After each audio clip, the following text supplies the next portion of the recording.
आज मी सोयाबीनची भाजी बनवणार आहे. त्याच्यासाठी हे सोयाबीन घेतलेले आहेत.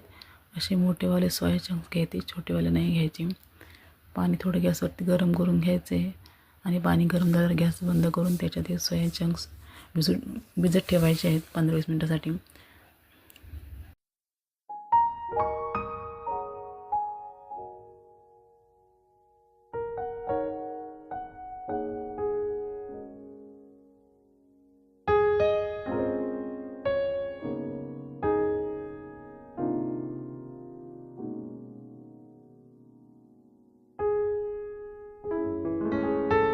आता आपण कोथिंबीर, लसूण, अद्रक घ्यायचे आणि 2-4 हिरव्या मिरच्या त्याची चांगली पेस्ट करायची आहे. मिक्सरमधून बारीक करून काढायचं आहे.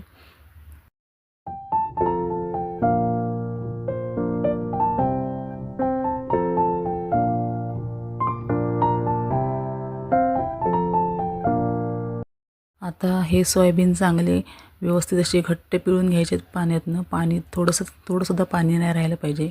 एकदम ते कोरडे झाले पाहिजेत.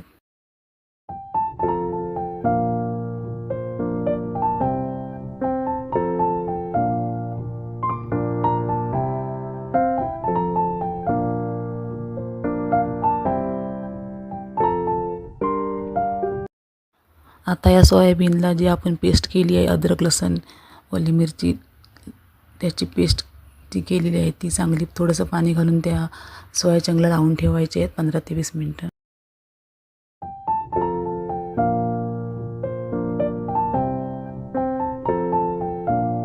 आत्ता आपण कांदा, टोमॅटो आणि खोबरं असं बारीक चिरून घ्यायचं आहे आणि ते चांगलं व्यवस्थित भाजून त्याची आपल्याला पेस्ट करून घ्यायची आहे.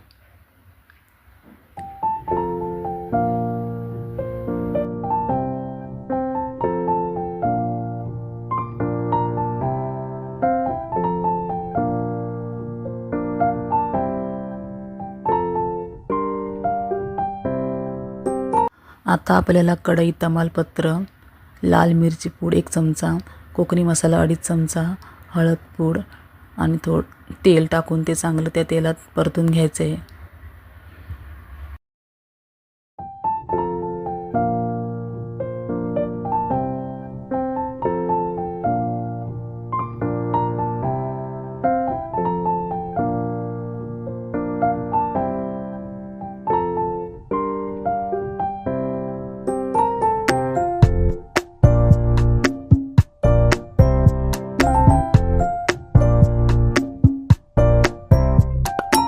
चांगलं ढवळून घेतल्यानंतर त्यामध्ये जे पेस्ट लावलेले आहेत ते सोया चंक्स, वाटण केलेलं वाटण त्याच्यात टाकायचं आहे. चवीपुरतं मीठ टाकून चांगलं 15 मिनटं त्याला चांगली उकळी येऊ द्यायची आहे.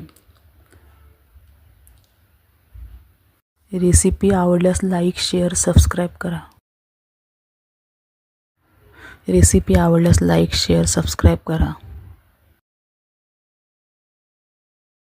तयार आपली चविष्ट अशी सोयाबीनची भाजी. पोळीसोबत छान लागते खायला.